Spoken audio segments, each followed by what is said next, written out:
Bienvenidos a nuestro quinto podcast de Camino Desarrollado. Mi nombre es Lina Montaño, soy backend developer en Python. Y mi nombre es Miguel Ángel, soy desarrollador frontend en JavaScript. Hoy tenemos como invitado a Eric. Bienvenido, Eric. Cuéntanos. Hola. Hola. ¿Cómo vamos? ¿Cómo te sientes? Bien, por suerte muy bien. Es un poquito tarde acá en la querida Buenos Aires, pero vamos a ponerle onda y que salga lo más feliz posible. Súper, me alegra mucho por eso. Eric, cuéntanos quién es Eric y a qué se dedica Eric. ¿Quién es Eric? Una hermosa pregunta. Bueno, dicen que soy ingeniero de datos y me dedico a trabajar con Python durante día y noche. Oh, súper. ¿Y cómo comenzaste en este mundo digital? ¿Cómo empezó esa carrera como software en toda la parte de data? Es muy interesante. No sé si quieren que vaya desde el principio de los tiempos o... Como quieras. Sí, Bueno, sería interesante saber desde el principio para tener concepto de qué cambios Sí. hubo en tu vida. haciendo ¿Cómo fueron esos inicios? Dale. Haciendo un resumen muy rápido, yo tuve la suerte de una escuela técnica en el secundario y no sabía muy bien para dónde iba mi vida en ese momento, porque en la escuela a la que fui hacías 3 años de como un ciclo integrador donde veías un montón de especialidades y te decían, bueno, ahora con tus 15 años ya sabes lo que querés para tu vida, ¿qué es lo que querés hacer? Y yo como gran conocedor de la vida dije, bueno, yo quiero ser electrónico porque es lo que a mí me interesa. Y tuve mucha suerte, algo que digo siempre, y todo el mundo que me escuche lo voy a seguir repitiendo, tuve muchísima suerte de tener muy buenos profesores y que justo en ese momento la electrónica convencional era lo que se conocía como electrónica analógica, donde lo que se ven son compuertas lógicas y todas estas cosas medio raras de electrónica. Pero estaban cambiando la currícula a lo que era electrónica analógica y electrónica digital. En electrónica digital era programación, pero programación orientado a electrónica. Y tuve la suerte de tener un curso de C. Y eso fue lo primero que vi en programación. Aprendí a programar en C, orientado a, bueno, programación, a todo lo que sería automatización de lo que sería industria y todo esto. Pero yo es como que tenía como un bichito que quería saber un poco más. Y tuve la suerte de que un profesor se dio cuenta de esto. Y lo primero que empecé a hacer fue, bueno, viste, la típica cuando haces un curso de programación que te enseñan un if, un while, un for. Y eso lo hice, o sea, el curso este que tenía que haber durado 3, 4 meses, lo hice prácticamente el primer día. Y mi profesor me dijo, bueno, veo que estás un poco emocionado con esto. Y él tenía dos opciones. La primera era decirme, mira, quédate callado en un costado y no me molestes por todo el resto del cuatrimestre. O, bueno, lo que hizo él que fue, mira, yo tengo esta librería visual y fíjate a ver qué haces con eso. Y bueno, entre mi inquietud y la ayuda de un compañero que era un súper genio de la vida y entendía todo, terminé haciendo jueguitos en C. Y de ahí en adelante empecé a programar, obviamente seguí con mi carrera de electrónico, en vez de pasar a cosas más felices, pasé a cosas más feas, o sea, assembler, y empecé a programar a nivel, empecé a programar a nivel cables directamente. Yo estaba moviendo los cables en un circuito integrado para que ocurrieran operaciones lógicas. Y en mi tiempo libre seguí investigando, empecé a investigar un poco de PHP, HTML, CSS, MySQL, todo esto que hacen los jóvenes que tienen ganas de aprender cosas nuevas. Pero yo con mi idea de ser electrónico, me terminé recibiendo de técnico electrónico, fui a la facultad para ser ingeniero electrónico y por una de esas cosas de la vida entré en un trabajo para un laboratorio trabajando como electrónico, pero mi jefe o el que me tomó la entrevista me preguntó, ¿vos qué sabes de Linux? Y yo obviamente, ¿qué le iba a decir? Sí, yo sé todo de Linux, aunque nunca en mi vida había tocado Linux. Ajá. Y, Y bueno, justo había un proyecto, o sea, además de entrar trabajando como técnico electrónico en un laboratorio, había un proyecto que era una base de datos de estaciones meteorológicas que recolectaban datos y había que hacerle mantenimiento y la persona que estaba haciendo el mantenimiento se estaba yendo. Así que me dijo, además de electrónico, bueno, si sabes de sistemas y todo esto, metete. Y empecé a hacerle mantenimiento a eso, empecé a básicamente poner history y empezar a ver lo que había puesto la persona que estaba antes y más o menos empezar a entender cómo funcionaba Linux y todo eso. Y terminé, bueno, aprendiendo Linux en ese trabajo. Y después de eso pasaron un par de cosas, me empezó a ir bastante mal en la carrera de ingeniería electrónica. Ujú. Y después de un pequeño cambio dije, bueno, me parece que esto no es lo mío, me parece que lo mío es sistemas. Más que nada porque me va muy bien en sistemas y me va muy mal en electrónica. Oh, Así que decidí hacer el cambio, me puse a estudiar analista de sistemas. eh, y bueno, después tuve muchísima suerte y empecé a trabajar de desarrollador. Empecé a Ujú. trabajar en proyectos freelance de Python. Y bueno, una cosa llevó a la otra y terminé entrando a una empresa a trabajar como ingeniero de datos en Python, que es donde estoy ahora. se es tan robusto, tan difícil antes de comprenderlo. ¿Cómo fue ese proceso de pasar de C ya luego pasar a Python? Para mí ha sido pues un gran ayudador para yo desarrollar mi lógica, pero ¿cómo fue tu proceso de transicionar de C a Python? Sí, sí, estoy 100% de acuerdo con vos. De hecho, yo creo que algo que siempre me jacto o digo es que los electrónicos o las personas que ven lenguaje a bajo nivel tienen una facilidad enorme con respecto a otras disciplinas porque nosotros entendemos lo que está pasando por debajo. Cuando vos estudias un lenguaje de bajo nivel y te chocas con las problemáticas que hay al trabajar con bajo nivel, te es más fácil entender el todo. Por ejemplo, eh, algo que a mí me encanta decir es, ¿por qué me sirve tanto esta estructura de datos? Por ejemplo, no quiero hablar tan abstracto, tan complejo, pero en Python vos tenés algo que es el diccionario. Y es algo mágico. Es algo que vos definís y funciona. Pero el haber luchado con esto en C, donde vos sabés que tenés que estar alocando el espacio de memoria y estar haciendo referencias a eso y tenés que pelearte con un montón de cosas, eso te da como una habilidad especial de entender el por qué pasan estas cosas y por qué tenés que ir por ese lado. Por acá, ahorita que estamos hablando como el proceso como de la mentoría, tú nos hablas de un profesor, ¿cierto? De alguien que te Sí. ayudó en ese proceso. ¿Qué piensas sobre los mentores y qué, o sea, cómo sientes que los mentores te han ayudado en tu proceso? ¿Qué mentores tienes también? No, sí, yo he tenido muchísima suerte, he tenido personas muy especiales en mi vida que definieron el camino al que llego hoy. Si no fuera por esas personas, yo no sería quien soy. Y tuve muchísima suerte de poder encontrarlos. Y algo que trato de transmitirle a las personas que quieren empezar, que para mí es algo básico, el tratar de encontrar una persona, un mentor, una persona que sepa y que les pueda transmitir esos conocimientos, por lo menos los conocimientos básicos para llevarlos por el camino correcto. Ujú. Porque algo que yo conté alguna vez, algo que yo conté alguna vez, es que vos podés tener todas las ganas de aprender, podés tener toda esa energía para aprender, el buscar un montón de cosas, pero si vos no sabés qué es lo que querés aprender, no vas a llegar a ningún lado. Entonces, Sí. el poder juntarte con alguien que sepa exactamente para dónde tenés que ir, te facilita muchísimo el trabajo y es lo que realmente te sirve para poder llegar a tener un nivel profesional, por así decirlo.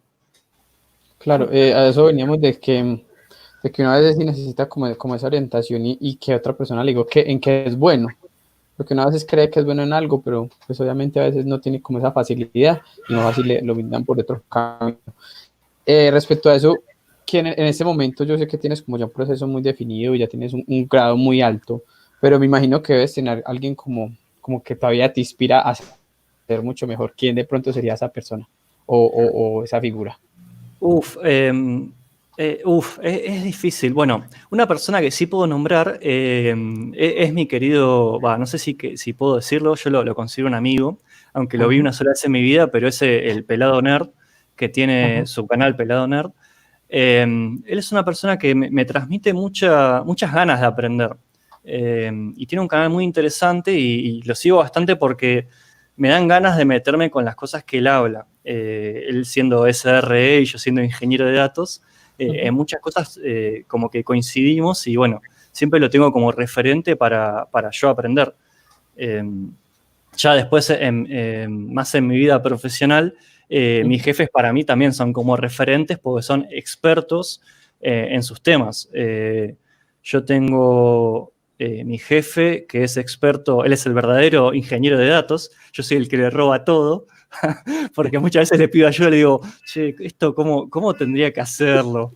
Y Ajá. él me dice, no, mirá que yo ya tengo hecho una clase y me pasa la clase y yo me pongo a leer la clase de él. Y después armo una charla y digo, che, está bien que yo use tu charla, sí, requete. Bueno, dale, gracias. Después tengo otro jefe que es economista y él es el que sabe realmente de estas cosas medio misteriosas, ya hablando de inteligencia artificial y modelos, donde, bueno, más o menos le pido ayuda y le digo, bueno, a ver, explícame más o menos cómo funciona esto. Después hay otro que es matemático, que me explica también más al lado matemático. Pero sí, tengo como muchos referentes a quien preguntarles cuando, bueno, quiero aprender algo. Si tantas personas se han inspirado como mentores, ¿cómo es Eric como mentor y cómo transmite ese conocimiento? Bueno, es algo que estoy aprendiendo, se podría decir. Yo intento devolver un poco a todo el que esté dispuesto a escucharme. No sé si lo que yo digo tiene algún sentido tampoco. No tengo una carrera didáctica, no soy profesor, pero intento de la forma más feliz y divertida posible transmitir mis conocimientos hacia otras personas que simplemente tengan las ganas de aprender. Porque me imagino que porque tomaste como la decisión de crear el canal de YouTube. O sea, a eso va o me gustaría saber más por qué ese canal. Sí, el canal en realidad no empezó hablando como más, eh, siendo como más sincero. La idea del canal no era enseñar, sino era obligarme a ver estos temas. Porque yo cuando arranqué con el canal había trabajado con Python, pero no tenía las bases, no tenía como las bases bien puestas de decir, bueno, yo sé Python y tenía mucho conocimiento en C, en Assembler, en Java, en PHP, pero no había hecho el mismo recorrido que había hecho en esos lenguajes con Python. Entonces dije, voy a crear un canal de YouTube donde lo que yo quiero como objetivo final es el poder hacer desafíos de programación en Python. Pero para poder llegar a eso, si yo quiero que la gente que me mira pueda seguirme, tengo que enseñarles lo que yo ya sé. Entonces, cuando yo arranqué el canal el día -1, dije, yo voy a hacer una serie sobre introducción a la programación donde se vean todos los temas básicos de Algoritmos 1, de la facultad. Después de eso voy a hacer una serie sobre programación orientada a objetos y recién ahí podemos empezar a hablar sobre desafíos para que hagamos juntos. Y también había ahí por ahí una serie pensada que era patrones de diseño y bases de datos, pero están ahí como haciéndose. El tema es que ya cuando el canal Veremos. empezó a juntar un poco de tracción, dije, bueno, me voy a animar a hacer lo que yo quería, que era desafíos de programación. Y bueno, ahora es como que estoy haciendo como malabares entre lo que yo quería hacer, lo que me falta dar como para que la gente tenga las bases para seguirme y cosas que me van dando ganas de hacer en el momento, como por ejemplo voz de Telegram y esas cosas medio raras. Sí, por ejemplo, estuvimos mirando tu canal de YouTube y vimos que tienes mucho contenido de videojuegos, pero programados con Python. ¿Cómo ha sido esa experiencia de desarrollar este tipo de videojuegos, pero desde un lenguaje como tal? Bueno, algo que no les conté, un secreto, es que yo cuando programé mi primer programa propio, que era un juego, básicamente, era un Asteroids, muy, muy básico. Eran básicamente 2 círculos que uno generaba más círculos chiquititos y había una lógica de colisión muy básica. Y dije, esto de los juegos es divertido. Voy a tratar de aprender más con esto. Y siempre tenía la idea en mi cabeza de hacer un juego muy, muy ambicioso, que era prácticamente imposible. Y iba saltando en el lenguaje siempre pensando en el mismo juego. Y se dio la casualidad de que, bueno, fui aprendiendo cómo hacer juegos, pero a nivel desarrollador, o sea, cómo implementar patrones de diseño, cómo implementar lógicas, cómo tener la cabeza para hacer estas cosas. Y en algún momento de mi vida se me dio aprender C# y hacer juegos. Y bueno, estaba haciendo juegos en C# con Unity. Y cuando se dio esta transición hacia Python, no podía encontrar una librería que fuera más o menos parecida o interesante para usar con Python como él era con Unity, que tenía un montón de cosas resueltas. Y bueno, encontré esta librería de Pygame y dije, bueno, ya está, voy a hacer mis cosas, pero en Python. Y un montón de juegos que ya tenía hechos, hice la transición de C# a Python, implementando todas estas lógicas de, bueno, la parte más divertida, que es la programación necesaria para poder hacer los juegos. Por ejemplo, con respecto a los videojuegos, ¿qué consejo podrías darle a alguien que está empezando de pronto su carrera, sea a los videojuegos, al data science o al backend? Es una muy buena pregunta esa. Y yo lo que encontré, que nadie te lo dice, o no sé si lo he podido encontrar, es, si querés empezar con juegos, fíjate lo que hizo la gente que empezó con esto. O sea, no trates de hacer un Fortnite o el juego que está de moda hoy en día, sino fíjate lo que hicieron los precursores. Fíjate, y no te estoy hablando del Mario, te estoy hablando todavía más viejo. El juego más básico que todo desarrollador debería saber es la Viborita. Es un juego súper básico que cuando empezás a verlo con otros ojos, vos decís, acá lo único que tengo que implementar es una lista y una detección de colisiones muy básica porque se mueve por bloques. Así que simplemente detectar un píxel o, bueno, complicártelo un poco más. Entonces, si querés empezar con juegos, fíjate lo que hicieron las primeras personas. Incluso capaz, no sé, decirte un Tetris, algo que sea así, píxeles que se mueven, nada más. Y de ahí empecé para adelante. Empecé a investigar cómo se hacen. Están súper resueltos por todos lados. Hay videos de gente haciéndolos. Yo lo hice. Así que podés encontrarlo muy rápidamente cómo resolver estos problemas. Y una vez que encontrás esto, seguí avanzando. Decís, bueno, a ver, ya sé cómo se mueven píxeles en la pantalla. Ahora quiero saltar un nivel más y decís, bueno, quiero crear un personaje. Y decís, bueno, necesito programación orientada a objetos para que mi personaje tenga esto. Y después decís, bueno, pero con patrones de diseño, mi personaje además puede cambiar a otros personajes y hacer cosas medio locas y wow.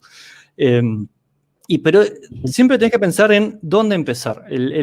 ¿Cuál es la forma más fácil de aprender esto y no volverte loco? Porque si vos no sabes nada de programación y de repente yo te estoy hablando de patrones de diseño con programación orientada a objetos, te volvés loco, no entendés nada.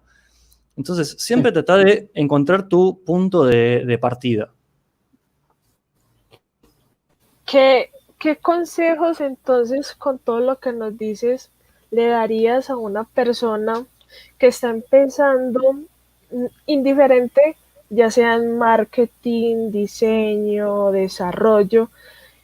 ¿Qué es lo más esencial para empezar? Lo primero, yo diría que lo más básico que tenés que identificar para empezar es, tenés que hacer algo que te divierta, algo que vos digas, esto está bueno, algo que te den ganas de seguir. Si vos estás haciendo algo que, hablando mal y pronto, después de las 6 no lo querés hacer, entonces eso no es lo que tenés que hacer. Vos tenés que hacer algo que vos, cuando termines de trabajar, digas, tengo ganas de hacer esto. Y que sean las 12 de la noche y digas, prefiero, bueno, vamos a comer y sigo un ratito más, pero porque te genera esas ganas de hacerlo. Algo que tiene muy bueno la programación es que te genera, o bueno, por lo menos lo que yo encontré, y creo que cualquier disciplina que te interese, es que te genera esas ganas de bueno, pero quiero hacer más. ¿Cómo hago esto? ¿Cómo puedo seguir un poco más? Entonces, tenés que encontrar eso que te apasione, eso que vos digas, yo quiero ir por acá, quiero seguir haciendo esto. Algo que cuando se termine el día laboral digas, bueno, terminé de trabajar, ahora me puedo dedicar a esto que es lo que me gusta. Y si tenés la suerte de ser uno de los pocos, o no tan pocos, ser los que tienen la suerte de poder hacer esto de, yo estoy haciendo lo que a mí me gusta. Entonces, yo no es que termino mi horario de trabajo a las 6 de la tarde y digo, listo, ya está, me paso a otra cosa. Yo sigo trabajando porque me gusta. Sigo haciendo lo que a mí me gusta. Tengo la suerte de que la gente me paga por hacer lo que yo quiero hacer. Y ese es como el consejo más básico. Después de ahí, como ya hablamos antes, tratar de encontrar un curso, un mentor, una comunidad que te guíe en cuáles son las bases para poder salir adelante.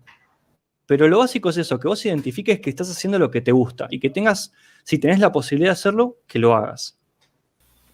Tocando pues el tema de la comunidad, es que como ejemplo de vida hago parte de eso porque estuve mucho tiempo para empezar mi carrera, duré mucho tiempo estudiando, yendo a la universidad, pero ya quería dar mi paso como a programar a este mundo, pero laboral.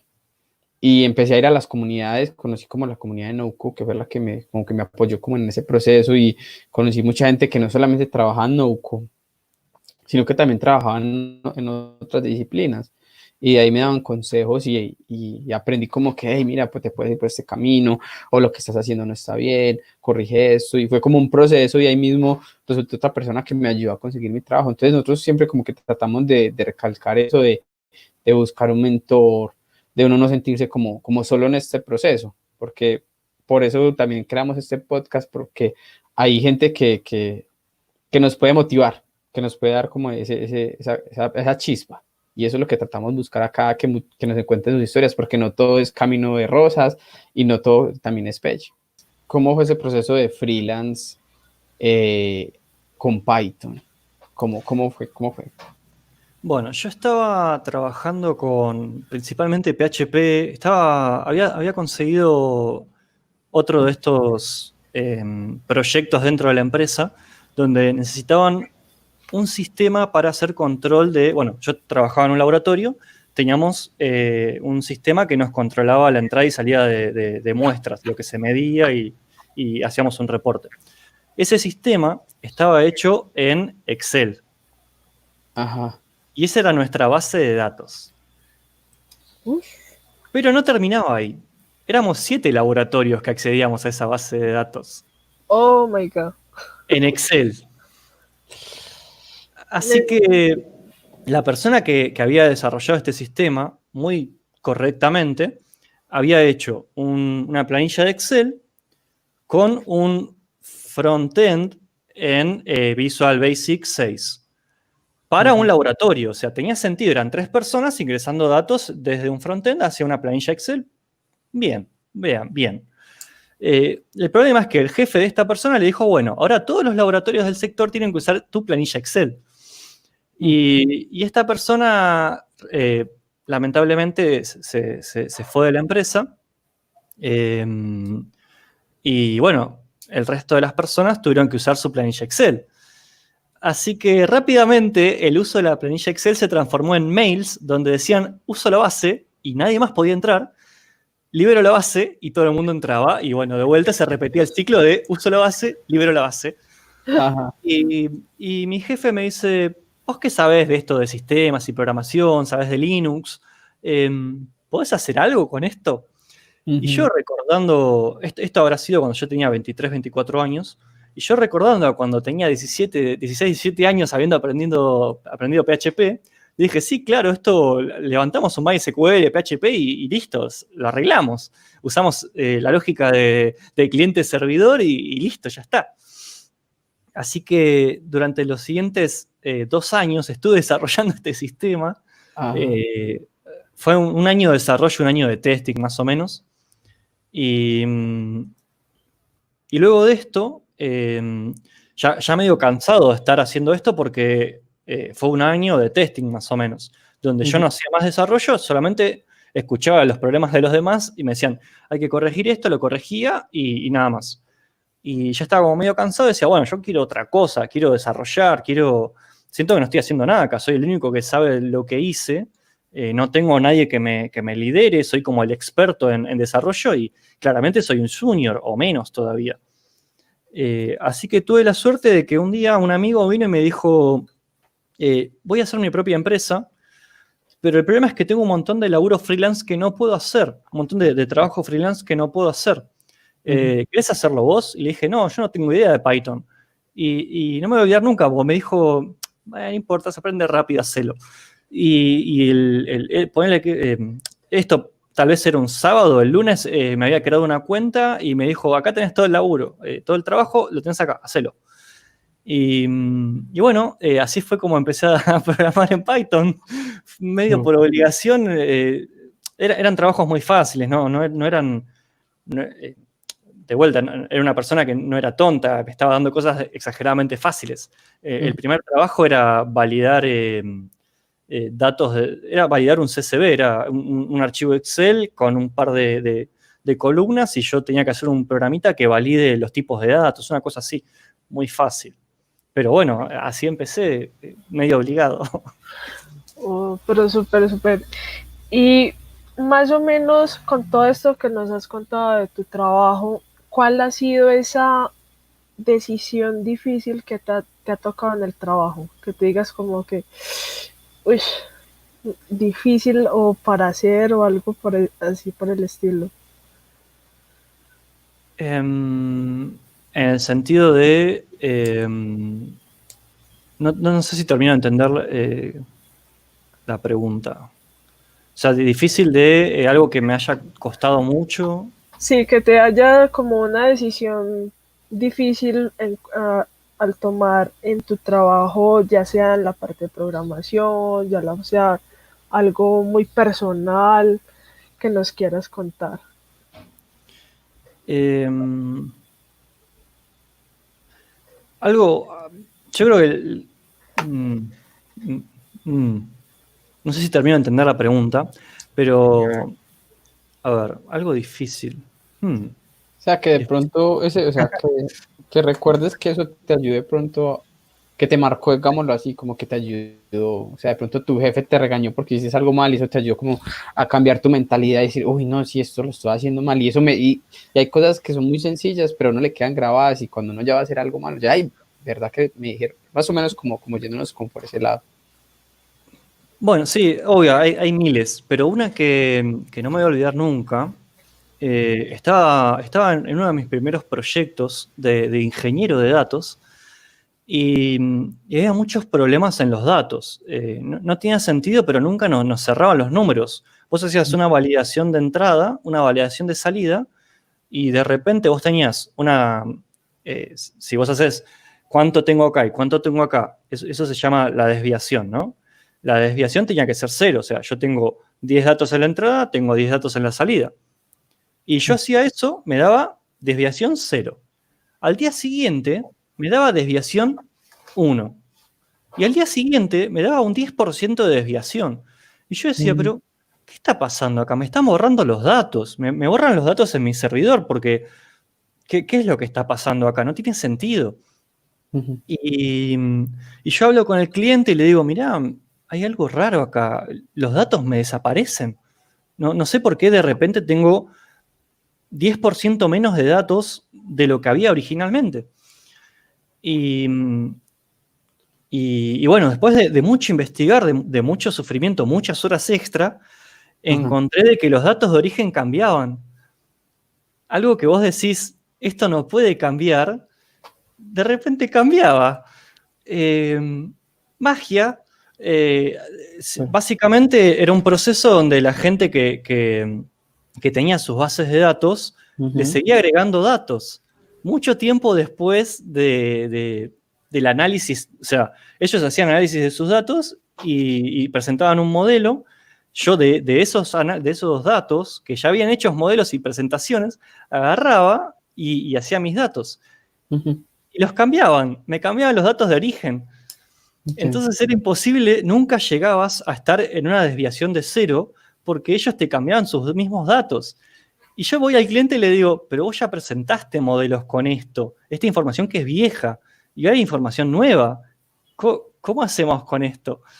Y bueno, al final del día, la solución era hacer una lógica que todos los días se fije que no haya desviaciones, tanto en la entrada como en la salida, como que no nos hayan tocado datos a nosotros en nuestro servidor, como que ellos no hayan tocado datos, y había que poner validaciones por todos lados.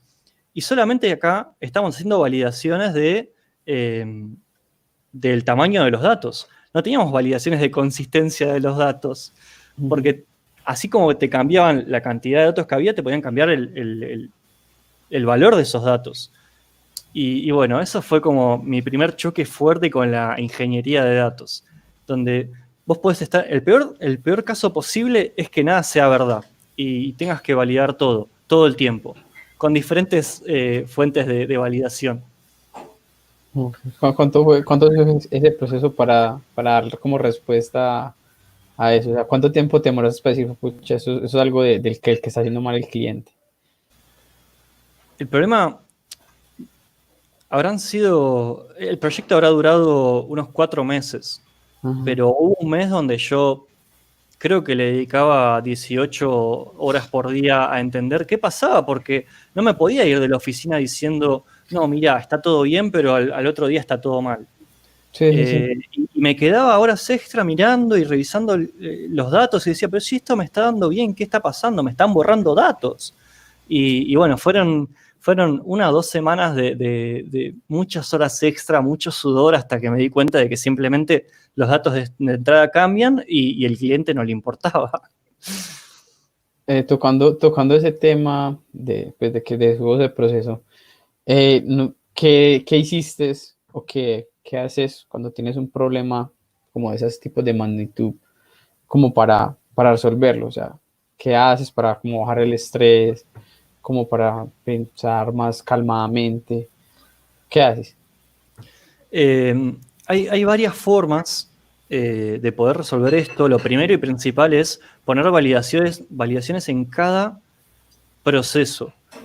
Porque acá lo que tenés que pensar es que vos tenés una entrada de datos, después tenés una transformación de esos datos donde pasan necesidades, el cliente quiere ver algo específico de toda su información, no quiere ver todos sus datos, y hay un montón de procesos en el medio. Entonces, en cada entrada y en cada salida, no solamente tenías que generar el proceso, o sea, lo que pasaba, sino además validar cuántos datos tenías en la entrada y cuántos datos tenías en la salida.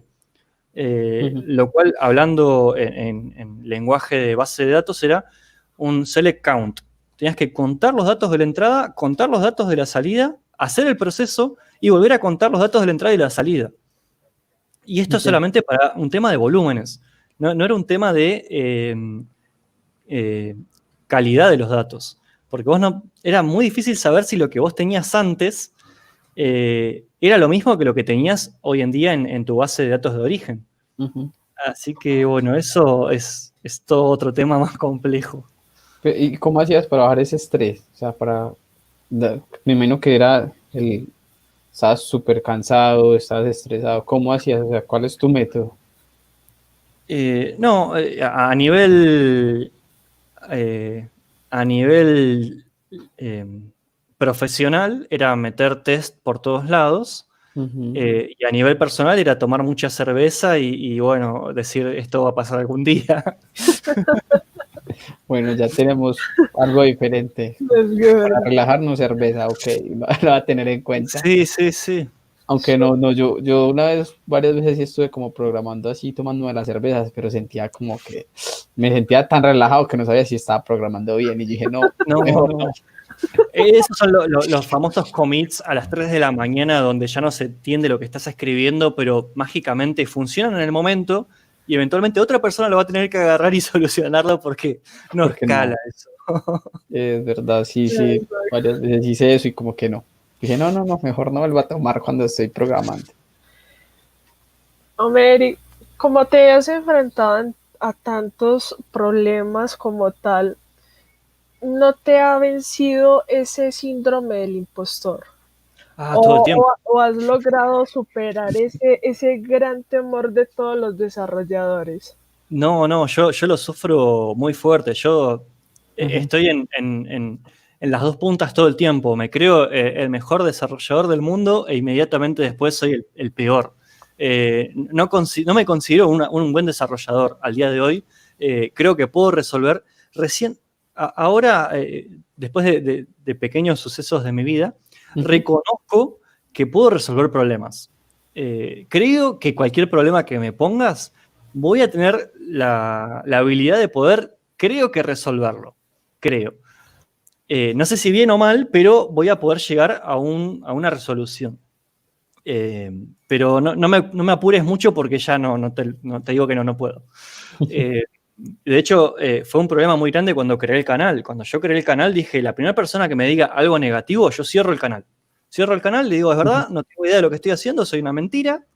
Y por suerte, no hubo una sola persona que me dijera algo. Todos me decían, me impulsaban, de hecho, me decían, está muy bueno lo que haces, tenés que seguir. Incluso las personas que sabían, que realmente se daban cuenta que yo no sabía, en vez de decirme cerrar el canal, me decían, mira, está buenísimo lo que haces, fíjate que tal vez te falta algo sobre esto. Y me pasaban links, me pasaban ideas, me pasaban Súper. ayuda para que yo mejore. Tuve mucha suerte con eso, porque la primera persona que me decía algo, yo cerraba el canal, decía, listo, es verdad, soy una mentira. Sí, eso nos pasa también cuando uno quiere dar como una charla o algo así que uno le hace miedo de que si me dicen esto y no lo sé. Por eso Sí. mucha gente no da una charla porque le hace miedo de que lo callen, como que si man vino a dar una charla y no sabe el tema, uno le hace miedo. Bueno, si querés una historia de terror, la Ajá. primera charla que di, hay una comunidad acá en Argentina que es Python Argentina, y me animé a dar una charla. Dije, voy a dar una charla acá porque, bueno, alguna vez lo tengo que hacer. Ajá. Y presenté un proyecto de mi trabajo. Dije, che, ¿puedo presentar esto? Quiero dar una charla y no tengo nada sobre qué hablar, así que lo único que estuve haciendo fue este trabajo. ¿Puedo presentarlo? Me dijeron, sí, dale. Y mi jefe vino conmigo. Y mi jefe me hizo las peores preguntas en la charla.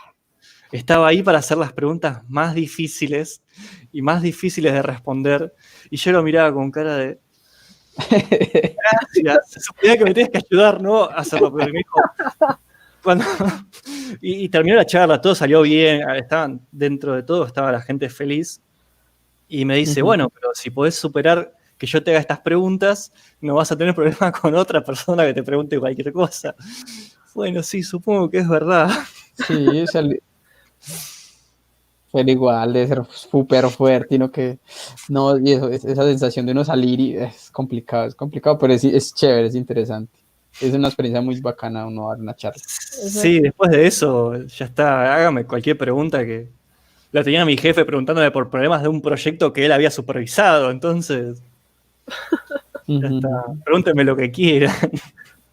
Pero también en este tipo de cosas, cuando uno no se pone una respuesta, también es válido decir, no sé, alguien me puede ayudar con esta respuesta que ni idea tengo Sí, de algo que me pasó muy recientemente, medio de urgencia, tuve que entrar a ayudar a un proyecto.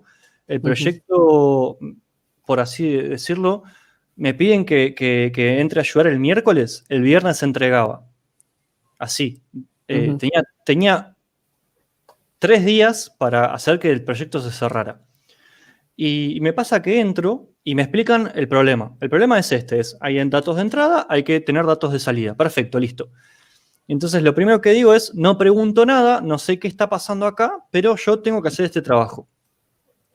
Y después de un par de horas me di cuenta de que no entendía nada. No entendía cuál era el problema, pero no tenía idea de cómo solucionarlo, porque no entendía qué era lo que estaba pasando, no entendía el proyecto. Si bien entendía el problema, no entendía el proyecto.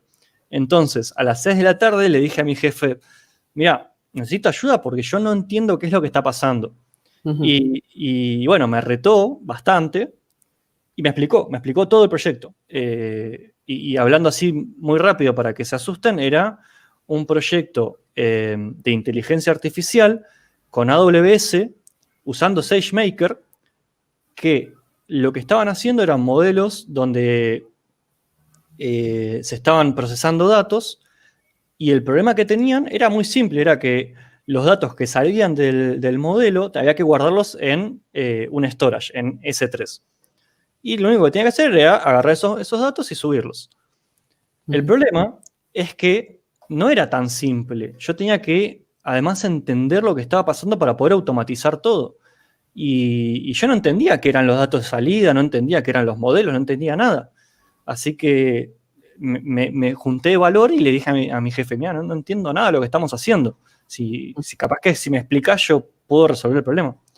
Y bueno, gracias a que me explicó, entendí un poquito más, se podría decir que aprendí un poco de inteligencia artificial, terminé logrando resolver el problema que él necesitaba. Pero bueno, tuve que dedicarme un par de horas extras a entender el problema. Tomando como base de lo que estamos hablando, pues me vino como esa curiosidad de la mente, de la inteligencia artificial. ¿Tú qué piensas que cómo puede ser la tecnología dentro de 10 años? Referente no solamente a eso, sino como en general.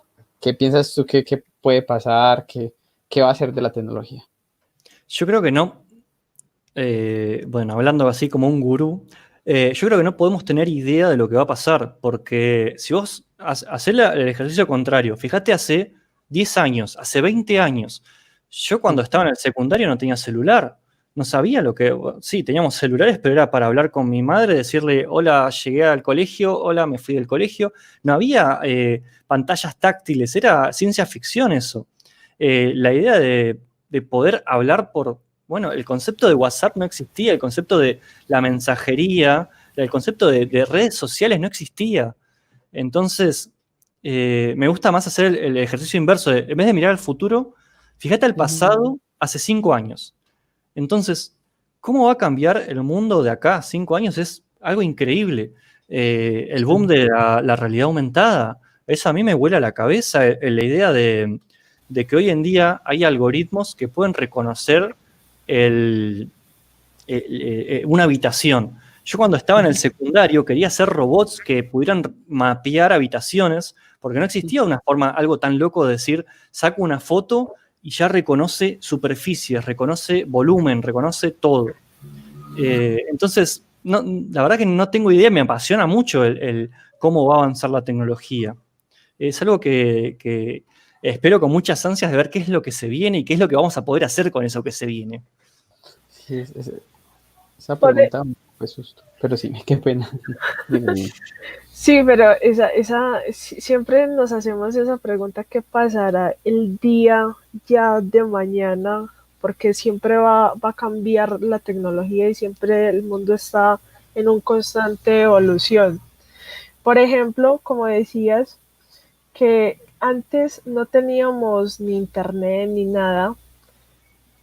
¿Qué pasaría si un día nos quedamos sin internet? ¿Qué haría Eric? El tema es que, suponiendo, ¿no? Que es hoy, ¿no? Hoy, mañana no hay más internet. No va a cambiar demasiado porque los conocimientos los tenemos. Nosotros sabemos cómo armar internet. Y suponete que, no sé, bueno, no quiero ser tan extremista de volver a la edad de piedra, pero suponete que, de todas formas, aunque volvamos atrás en nuestras tecnologías, mientras tengamos el conocimiento podemos recrear todo y muy rápidamente. Incluso vos me decís, no tenemos más fibra óptica. Bueno, cables de cobre. Aunque no lo sepan, la internet originalmente era con cables de cobre. Esto de que llegó la fibra óptica fue una cosa de ustedes, millennials, que tienen para usar tecnologías más rápidas, pero... No, a mí me tocó también esa tecnología. O sea, no soy pues tan joven, pero tampoco tan viejo, pero sí me tocó que sonaba el computador como una y eso no. Las centrales telefónicas. Ajá, tocaba, si usted está en internet, no podía usar el teléfono y la mamá de uno lo regañaba, mi hijo, quite el internet, que es que me va a llamar de no sé quién, de yo no sé dónde. Sí, a nosotros sí nos pasa eso. Por eso yo creo que mientras tengamos el conocimiento, la tecnología se podrá ir, pero ya sabemos lo que tenemos que hacer. Nos retrasaremos un poco, pero seguiremos con esa pasión de volver a a hacer las cosas. Y bueno, yo estoy robando un poco porque soy electrónico, entonces de última, si no me anda la computadora, armo los cablecitos y va a salir andando.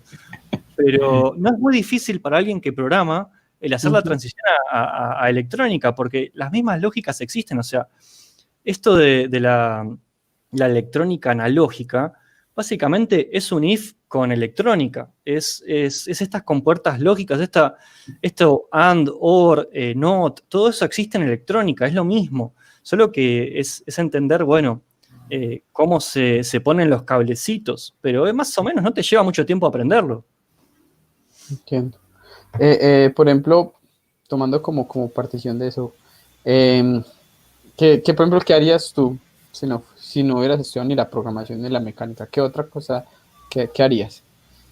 No tengo idea. Si no hubiese estudiado electrónica ni programación, y no sé, me gustaría pensar que hubiese hecho algo divertido, algo que me divierta, algo que, no sé, herrería, no sé, algo que sea divertido, me parezca interesante de hacer, que se pueda aprender cosas nuevas, siempre el buscar conocimiento. Si no es con electrónica ni con programación, no sé, que sea con química, tal vez, el estar mezclando compuestos para ver la salida. No sé, espero haber decidido eso en otra realidad. El buscar conocimiento, el buscar el entender el porqué de las cosas y hacer cosas divertidas. Oh, súper. Por ejemplo, con eso que nos dice, podemos decir que tu yo del pasado estaría orgulloso de tu yo del presente. Espero que sí. La verdad que no sé si entendería lo que hago, porque yo hace muchos años tampoco sabía lo que era un ingeniero de datos. No sabía, entendía más o menos de bases de datos, entendía de estas cosas, pero un gran problema que yo tuve de muy chico es que no entendía la complejidad de las cosas. Yo una vez fui a visitar a gente que estaba haciendo cosas muy complejas en la rama de medicina, y yo lo miraba y entendía que eran como sensores que eran muy rápidos, nada más. Y resulta que estas personas estaban investigando algo que se llama tomografía computada, donde básicamente se le pone radiación a la gente y como los tumores son más radiosensibles que el resto de los tejidos, generaban señales que sensores muy rápidos lo agarraban y podían detectar tumores en las personas. Sí. Y bueno, estas personas estaban no inventándolo, pero estaban desarrollándolo. Y no entendía esos conceptos. Y es como que me faltaban las bases para entender la problemática, entender el problema en sí. No sé, era medio raro, era medio tonto de joven. Entiendo. Ahora soy un tonto grande. Pero un tonto feliz, eso es lo importante, que te sientas feliz. Sí, que la felicidad no tiene precio. Es verdad. Por acá estaba como pensando aparte de la programación, de pronto, ¿qué anécdota te gustaría como compartir de tu vida, de que puedas sentir que eso que te pasó le pueda servir a otra persona? Pregunta difícil. Sí. Bueno, alguien que lo que nadie sabe, creo, es que antes de Coding Eric existía otro Eric que hacía parkour. No sé si saben lo que es el parkour. Sí. Eso es como un baile o algo así por el estilo. No. ¿No? Sí. Es la persona como que salta obstáculos, como que trata de montarse. Claro. Antes del canal de Coding Eric estaba el canal de Eric, el parkourero, o el que saltaba techos. El que hace parkour, sí. Y es algo que creo que me formó mucho. Más que nada, todo el mundo sabe que son los locos que saltan por los techos. Lo que no saben es que hay toda una disciplina detrás, una filosofía. Y una de las cosas que te enseñaban era que no tenés que competir contra otros, sino competir contra vos mismo y ayudar a los demás. Y eso es como algo que voy a llevar toda mi vida, el ayudar a los demás. Yo no soy mejor que nadie, solo puedo ser mejor que yo mismo y no me puedo comparar con otros porque solamente mi camino lo recorrí yo. Así que solamente puedo enseñarle a otros cómo recorrer mi camino y aprender de los que recorrieron caminos distintos. Y eso es como algo que espero llevarlo siempre. Y si bien no entreno como entrenaba cuando era joven, trato de querer decir que entreno de la forma física, pero el espíritu o la forma de pensar quiero poder trasladarlo siempre adelante. Ya te iba a preguntar si ibas a volver otra vez con el canal de Eric Parkour. No, hace como 6 años que no subí un video, pero bueno, quién sabe, capaz que un día lo vuelvo a activar. Y aplicar la data con el parkour. Bueno, había videos muy interesantes que hacían análisis de física, porque Ajá. claro, una persona no puede caer 3 metros sin lastimarse, pero estas personas lo hacen. Así que hacían análisis de las fuerzas y cómo hacían para sobrevivir a esto. Bueno, quién sabe, capaz algún día vuelva a eso. Súper bien. Súper bien. Por ejemplo, Eric, ¿qué hobbies tienes aparte de la programación? O sea, que te digas, este es mi super hobby. Bueno, juego muchos juegos. Juego. En mi poco tiempo libre juego juegos. Y bueno, mi otro hobby es estar editando. Me lleva muchísimo tiempo la edición de video. Así que son como las dos cosas que hago cuando no estoy programando. Pero gran parte de mi tiempo, mi hobby es programar. Que me paguen es como un plus. Pero a mí me gusta lo que hago. Entonces, corto de trabajar y digo, bueno, a ver, voy a ponerme a mirar esta tecnología o esta otra cosa. Es como medio difícil decir, mi hobby no es programar, porque la verdad es que a mí me gusta. Entonces, el fin de semana programo, durante la semana programo, busco nuevas tecnologías, cosas que me gustan o que me divierten, pero es verdad que tengo que parar un poco de hacer siempre lo mismo y buscar cosas nuevas. Pero estoy en eso todavía. Sí, por ahí estoy leyendo un artículo de que uno como programador sí debe hacer hobbies nuevos, porque o sea, si uno se radica en esto y sigue haciendo esto, y cuando hace cosas diferentes se le activa más la creatividad como programador. Por ejemplo, hay gente que, por ejemplo, a mí me gustaría, aparte de programar, cocinar, ir a clases de cocina y me parece súper interesante y me desestresa cocinar. Cuando estoy programando me relajo un rato y la forma de relajar me voy a ir a cocinar un rato y vuelvo y sigo programando y me relaja. Sí, a mí me gusta cocinar también. Es uno de mis... Lo Otro tomo hobby. como... No sé si es un hobby, me gusta comer en realidad. Y bueno, para poder comer, o tenés mucha plata para comprarte la comida o lo cocinás. Y bueno, es como que nunca le tuve miedo a la cocina, así que cocino, miro recetas en internet, esta gran tecnología que te permite saberlo todo. Y hay recetas muy fáciles. Incluso hay canales hay un canal que yo miro mucho, donde te enseñan los diferentes niveles de cocineros. Un cocinero que es ama de casa, un cocinero que es primer año de instituto de cocina y después un cocinero profesional con muchos años en la cocina. Y te muestran el mismo plato hecho por distintas personas y te van dando como tips de cómo cocinar, cómo no quemar esto, cómo no quemar lo otro. Y es como esas cosas que uno hay por ahí para ver. Sí, es interesante. Hoy en día el internet nos permite hacer de todo lo que queramos. Si queremos aprender esto, está la posibilidad, ahí está el canal. Porque en estos días a mí me salió una recomendación de un canal de hormigas, de gente que crea hormiguitas, como los hormigueros. Eso, y Sí, hablan de las hormigas, y yo que como que, ay, y uno se ve curioso, yo, ay, hasta quiero hasta mi hormiguerita ahí con mis hormiguitas. Yo como que vamos a mirar a ver si de pronto. Hay un canal que tiene un ecosistema completo con hormigas. Creo que él es muy famoso, él tiene como 2 millones, que es un calvo él. Sí, no me acuerdo el nombre, pero yo alguna vez he caído en ese canal que se crea todo un ecosistema para sus hormigas. Y les coloca las granjas y el tipo de hormiga, todo, qué comida le tiene que dar, cómo se alimenta, yo qué así, Sí. Sorprendente. Por ejemplo, Eric, hablando ya de la programación, cuando estás programando, cuando estás codificando, ¿te ¿te pones a escuchar música o prefieres mejor el silencio total? Sí, es una gran discusión, de hecho, programar con música o sin música, y cuando es con música, ¿con qué música? ¿Con qué música? Y he probado con todo tipo de música, lo he probado.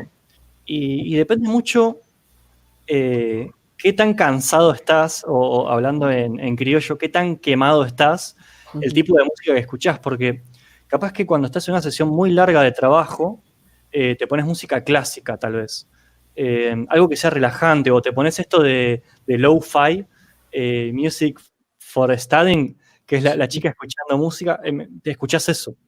Pero ya cuando empezás a llegar a las horas no correctas de programación, ya 12 de la noche, o ya entrada la noche que estás cansado, capaz que paso algo que es más subido, como punk, bueno, en mi época era el dubstep, o música electrónica muy fuerte, como para que te esté pegando en la cabeza y estés con el volumen al máximo y escribiendo código, y sabes que cuando se termina esa canción te desmayas.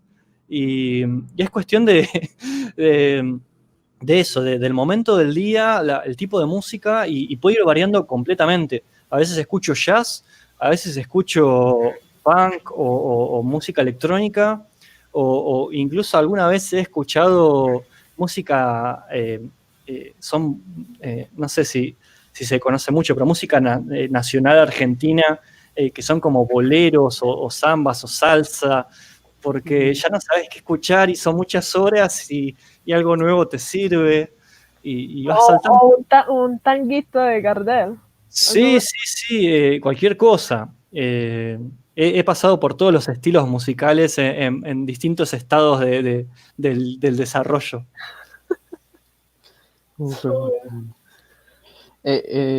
Tomando como referencia a dónde estás y dónde has llegado, ¿tú qué camino recomendarías? Yo siempre hago dos distinciones. Si vos querés aprender a programar para ganar plata, que necesitas plata rápido, tenés que ir al desarrollo web, hacer algo de HTML, CSS, incluso WordPress, que es lo más rápido que puedes agarrar para hacer plata. Sí. Pero, y esta es mi dicha personal, no, eso no te va a hacer feliz. El aprender esto, vas a aprender, vas a entrar rápido a sistemas, vas a meterte en el universo de sistemas, pero no te va a hacer feliz esto. Esto te va a dar plata, pero te vas a quedar con las ganas de hacer algo que te guste. Y capaz que no, capaz que te gusta hacer esto, así que hacelo, está buenísimo y está perfecto. Y capaz que tu camino es ese, el hacer páginas web y hacer o páginas web o testing o estas cosas que están buenísimas, y si te gustan está perfecto. Pero después está el otro camino que para mí es el camino feliz, que es el de, si podés hacerlo, y no digo que el otro esté mal, pero si podés hacer este camino, es el camino de hacer una carrera en sistemas. El aprender las bases, aprender logarítmica, aprender sistemas operativos, aprender cómo funciona un sistema operativo, aprender bases de datos, aprender cómo funcionan las bases de datos, los distintos tipos de bases de datos. Y si vos tenés estos conocimientos, vas a poder entrar en cualquier trabajo de sistemas. Te va a costar muy poco hacer el salto a cualquier otra cosa, porque vos ya entendés cómo funciona todo, es simplemente cómo llevarlo hacia otra cosa. Entonces, a cualquier trabajo que entres te va a costar muy poco el poder empezar a hacer cosas útiles para tu empleador, para la persona que te está pagando por hacer cosas.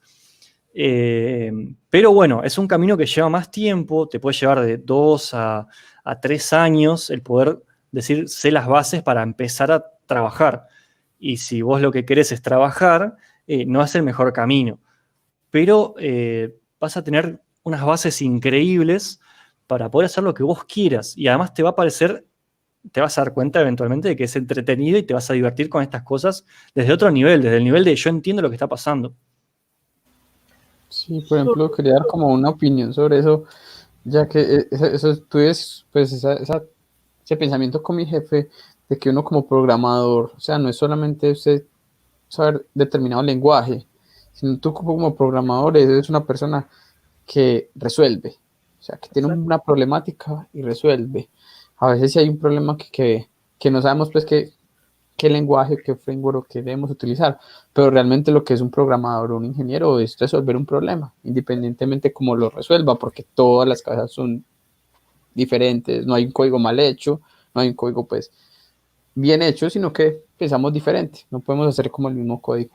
O sea, ahí lo principal es la persona tenga su forma lógica de poder resolver fácilmente ese problema que te acaban de dar. Y de modo que ya después solamente sea que tú sepas la sintaxis como tal del lenguaje que vayas a utilizar. Pero lo Sí, más primordial es esa lógica que se necesita, esa algoritmia y ese diagrama que tú mismo te planteas desde la cabeza. Es lo sí, más- perdón ahí que te interrumpo, pero el tema de la sintaxis es tan lejos como buscar en Google cómo hago esto en tal lenguaje. Si vos sabés el problema que querés resolver, la sintaxis está a un Stack Overflow de distancia. Alguien ya lo resolvió, pero el problema es que vos tenés que saber qué es lo que estás buscando.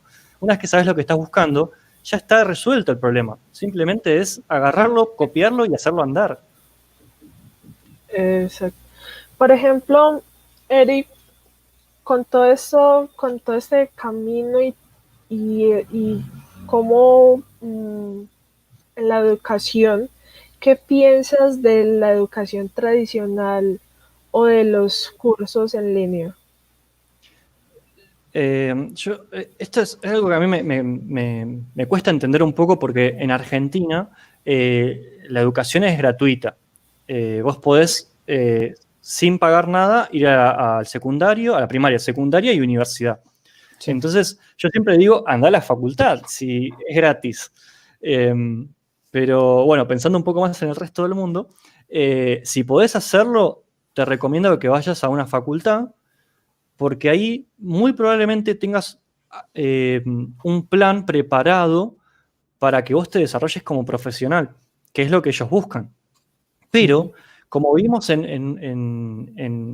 el futuro, vos podés encontrar los planes de estas facultades y buscar que en Internet tenés todos el temario que vos podés investigar por tu cuenta. Entonces, si no tenés la posibilidad de ir a una facultad, tenés la posibilidad de encontrar el temario en Internet e investigarlo por tu cuenta.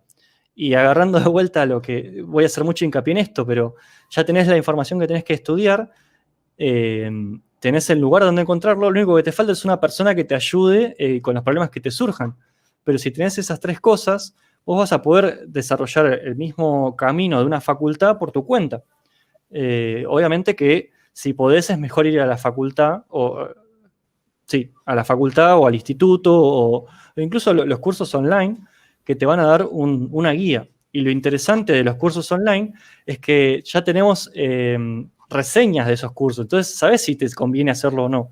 Porque simplemente es fijarte, ¿esta persona realmente enseña o estoy perdiendo el tiempo? Y así rápidamente decís, bueno, esto no me sirve, busco a alguien que sí me sirva, alguien que tenga muchas reseñas buenas. Ok. De pronto, ¿qué plataformas te gustan?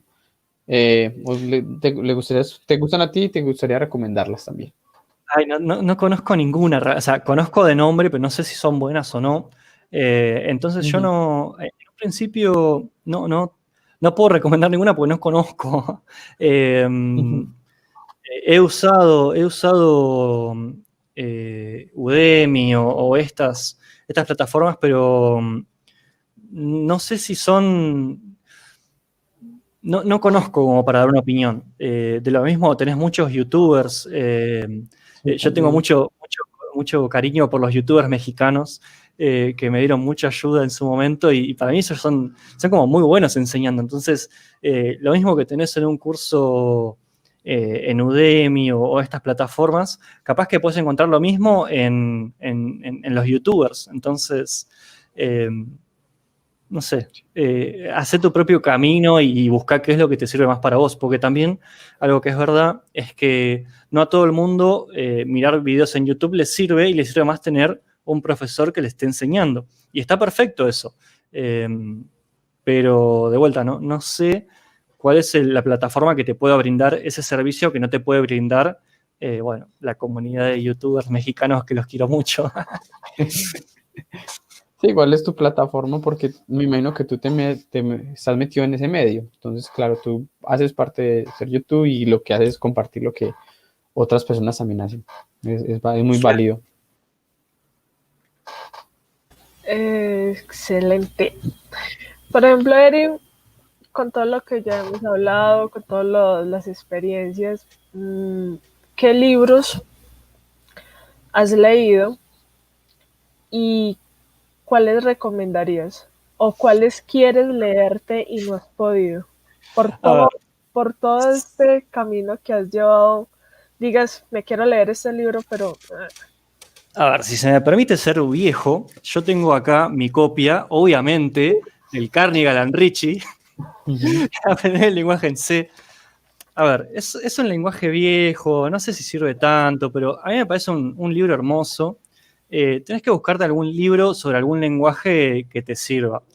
Yo tengo mi querida copia del Carnegie and Ritchie, obviamente, porque nada, electrónico y programador lo tengo que tener. Me lo encontré en la calle, este libro.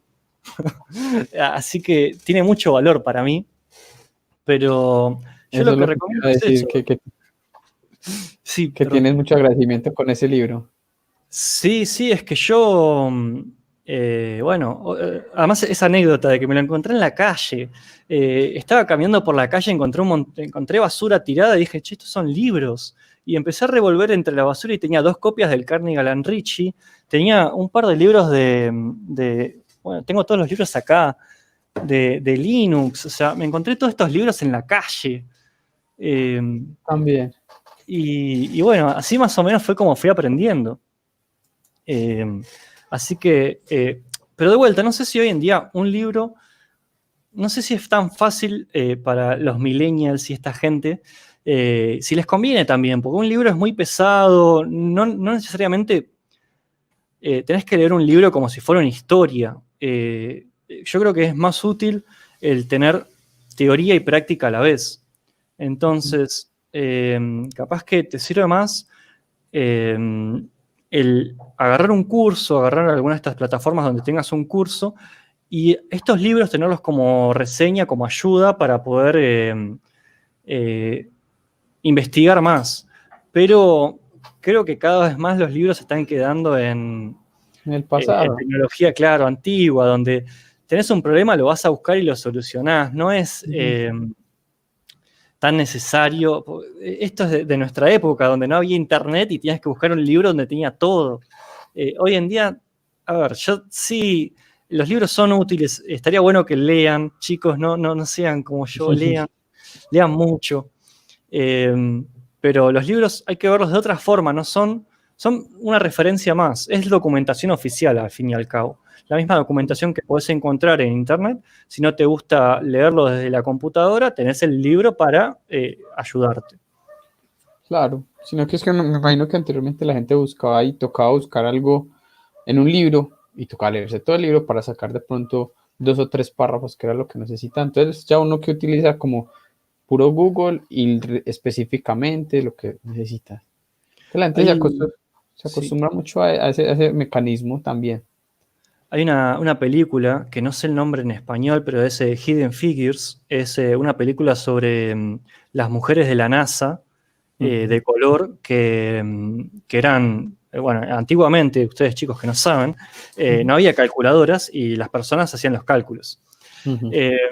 Y justo esta historia toca el momento en que IBM pone su primer computadora y obviamente había una computadora, pero no había programadores. Entonces, esta mujer lo que hace es se roba un libro de la biblioteca y aprende a programar. Y obviamente en esa época la única forma de aprender a programar era conseguirte el libro de programación y empezar bueno, para los que no saben, antiguamente se programaba con tarjetas. Era un pedazo de papel perforado. Y era eso, era aprender de esa forma. Obviamente avanzamos, creo que un poquito, por suerte. Pero bueno, si alguien tiene ganas de ver un poco de historia, esa película está muy buena. Pero no, es bacana esa película. Aguanta verla. De pronto, si algo colocamos el nombre de ella en español ahí como en la descripción de YouTube, o Sí. para que nos sigan por todo, porque nosotros manejamos los dos canales de tanto del Spotify como los que quieren Talentos ver. Ocultos es en español. Lentos y ocultos. Talentos Ocultos. Muy buena película. Muy buena película. Excelente. Pues. Bueno, Eri, yo te quiero dar las gracias por estar en este podcast, agradecerte por tu tiempo. Regálanos tus redes sociales para que todos los que nos escuchan te sigan. No, muchas gracias por aguantarme hablando tanto tiempo. Espero que algo de lo que haya dicho le sirva a alguien. Y mis redes sociales en todos lados, Codineric, estoy en Facebook, Twitter, YouTube, estaba en Google Plus hasta que se cerró. En todos lados me pueden encontrar. Súper. Y a todos los que nos escuchan nos pueden seguir por Spotify como Camino Dev y nos pueden seguir en todas nuestras redes sociales como Camino Dev. Muchas gracias a todos por escucharnos y muchas gracias a Eric por estar con nosotros.